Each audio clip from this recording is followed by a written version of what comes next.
அஸ்ஸலாமு அலைக்கும். இன்றைக்கி ஒரு குட்டி மினி பிளாக் பார்க்கலாமா? இன்றைக்கி என்ன பண்ண போகிறேன்னா, மெஜஸ்டிக் சிக்கன் தான் பண்ண போகிறேன்.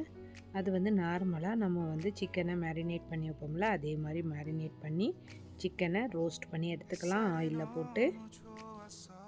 சிக்கனை ஸ்டவ்வில் லோ ஃப்ளேமில் போட்டு குக் பண்ண விட்டுட்டு, கொஞ்சம் துணி இருந்துச்சு, பெட்ஷீட்லாம் துவைச்சி போட்டிருந்தேன், அதை எடுத்து காய போட்டு வந்துடலான்ட்டு காய போட எடுத்துகிட்டு போயிட்டுருக்கேன். இந்த சிசி பிளான்ட் 2 பிரான்ச் விட்டுருக்கு, நல்லா இருக்குது, பரவாயில்ல, நல்லா வளர்ந்துருச்சு. அப்புறமா மரங்களெல்லாம் பார்க்கவே இல்லை, என்னென்ன பூ பூத்துருக்குன்னு பார்த்தேன். ரோஸ் எல்லாம் பூத்து இருந்துச்சு. அப்புறம் மல்லிகை நிறைய பூத்து கரிஞ்சு கிடந்துருச்சு, பறிக்கவே யாரும் இல்லாததுனால எல்லா பூக்களையும் பறிச்சுக்கிட்டேன். ரோஸும் ஒரு 4-5 உட்காந்து ரோஸும் பூத்து இருந்துச்சு, அதையும் எல்லாத்தையும் ஒன்று பறிச்சுக்கிட்டேன். ரோஸ் செடியை ஃபுல்லாக ட்ரிம் பண்ணி விட்டுருந்தேன். எல்லாம் புது பிரான்ச் விட்டுருக்கு பாருங்கள், சூப்பராக தழுவிட்டுருக்கு எல்லாமே. எல்லா செடியுமே மழை வந்துருச்சுன்னா ஃபுல்லாக ட்ரிம் பண்ணி விட்டுட்டானிக்கு நல்ல தழுவு நல்ல பூவும் கொடுக்கும். இப்போ நம்ம கிச்சனுக்குள்ளே வந்துட்டோம். இப்போது சிக்கனை பொரிச்சோம்ல, அந்த ஆயிலை கடாயில் கொஞ்சமாக போட்டுட்டு கொஞ்சம் பூண்டு சின்ன பீஸாக கட் பண்ணி வச்சுருக்கேன். அப்புறம் நீளமாக மிளகாயும் கட் பண்ணி வச்சுருந்தேன். இதை ரெண்டையும் சேர்த்து அந்த ஆயிலில் ரோஸ்ட் பண்ணிக்கலாம்.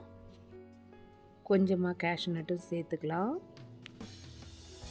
சேர்த்து நல்லா கிளறி விட்டுக்கலாம். அப்புறமா கொஞ்சமாக கருவேப்பிலை இலையும் சேர்த்துக்கங்க.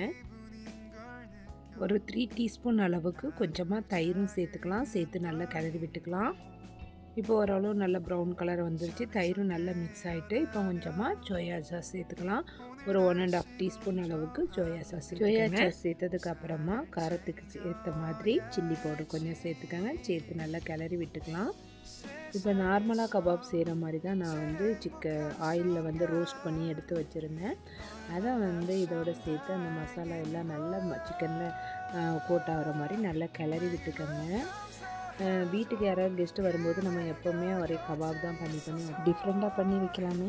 இந்த சிக்கனை நீங்கள் செஞ்சு வச்சா அவங்க பிளேட்டில் இருக்காது, அவ்வளோ காலியாயிரும், அவ்வளோ டேஸ்ட்டாக, அவ்வளோ அமேசிங்காக இருக்கும் இந்த சிக்கனு.